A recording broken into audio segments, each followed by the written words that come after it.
Are groups like Jehovah's Witnesses, Pentecostals, Evangelists, and other Christian fundamentalists in actuality really just cults? Stay tuned and I'll tell you why I think the Christian fundamentalist is indeed a cult member.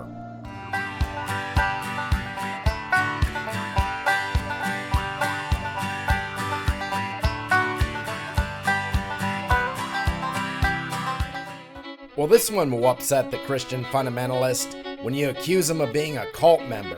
After all, we don't accuse Episcopalians, modern-day Catholics, and other variations of Christianity as being a cult, so why am I picking on the poor Christian fundamentalist? And the reason is because of their actions, thoughts, inability to accept reason or evidence, and a constant attempt of intrusion of their belief system on everyone around them makes me give Christian fundamentalism the label of a cult. Oh, I'm sure I'm wrong, because everyone seems to know the Christian fundamentalist is a cult member, except the Christian fundamentalist. I'm sure the Hare Krishnas don't believe they're a cult either.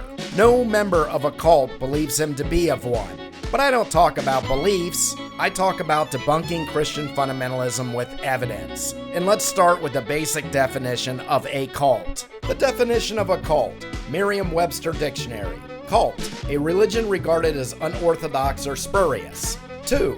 A great devotion to a person, idea, object, movement, or work. I don't have much problem with the second definition.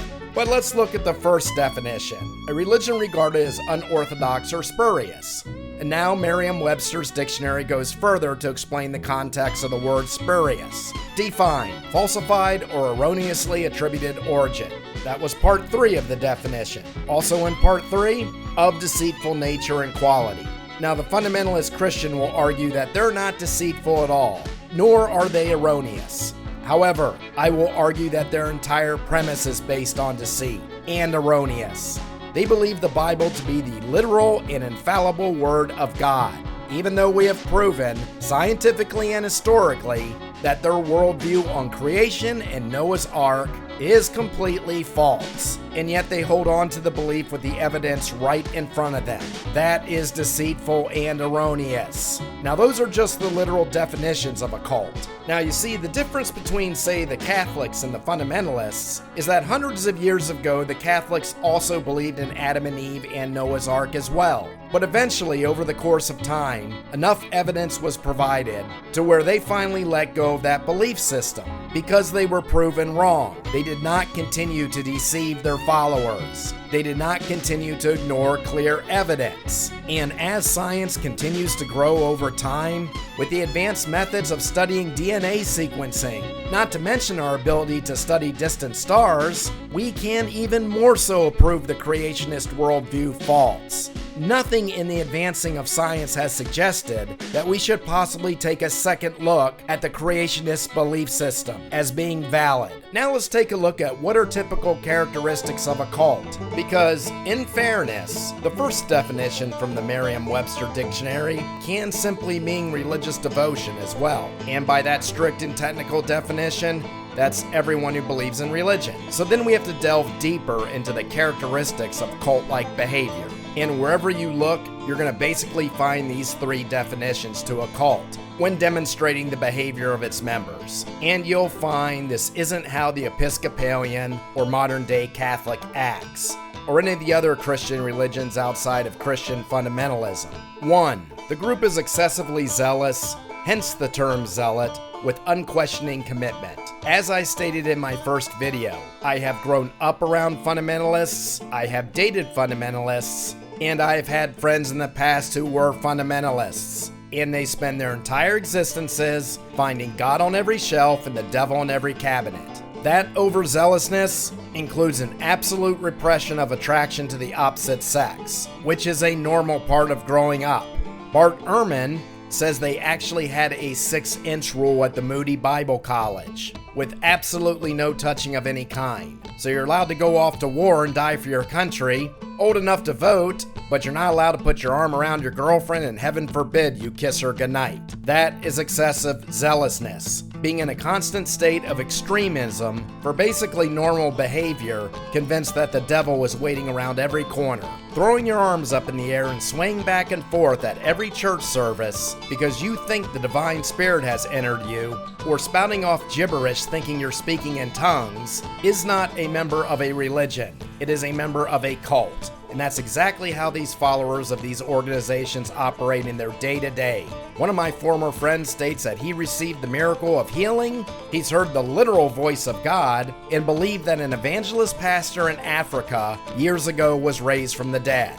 That is not a Christian, that is a fanatic. Going to church doesn't make you a cult member, acting like that does. And the second major characteristic of a cult is the preoccupation of bringing in new members. And the Christian fundamentalists cannot deny this at all. They flat out state it is their duty to evangelize people, according to their scriptures of spreading the fellowship, scriptures which we have no idea who wrote, by the way.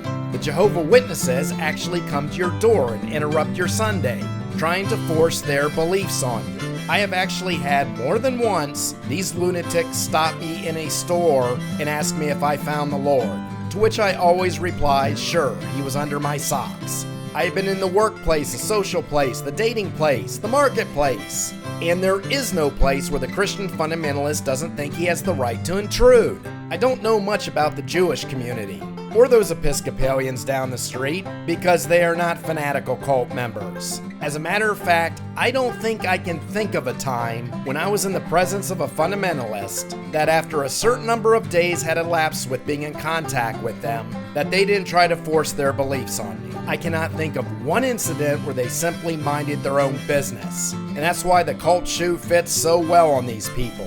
And the third characteristic is huge. Questioning, doubt, and dissent are highly discouraged or even punished. Anything that suggests to the fundamentalists that perhaps the Bible is not infallible or the literal Word of God is met with cult-like anger.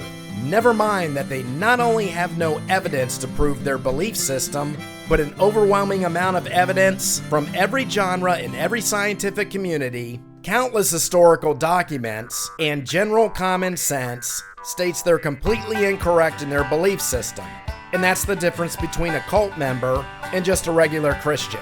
A Christian will look at hard evidence in front of them and say, oh, we must have gotten this part of the Bible wrong, or it's symbolic, as a Catholic Church finally concluded regarding the Old Testament. The cult member keeps digging in his heels and will literally just pull things out of the sky in that vain attempt to try to prove a point that is absolutely unprovable and has already been disproved. Have you ever heard of their maybe counter-arguments? The maybe God did this and maybe God did that. Henry Morris is backed into a corner. He states that God changed the laws of physics after the flood, maybe. We proved that the light from a shining star reaches us hundreds of thousands of years later. They come up with maybe the speed of light is slowing down over time. You tell them that all the animals on Noah's Ark couldn't possibly have had enough food to eat in a year, that the Ark literally wasn't big enough to store that amount of food, and they will state that maybe God made all the animals dormant during that time. That's a zealot, that's a fanatic, that's a cult member.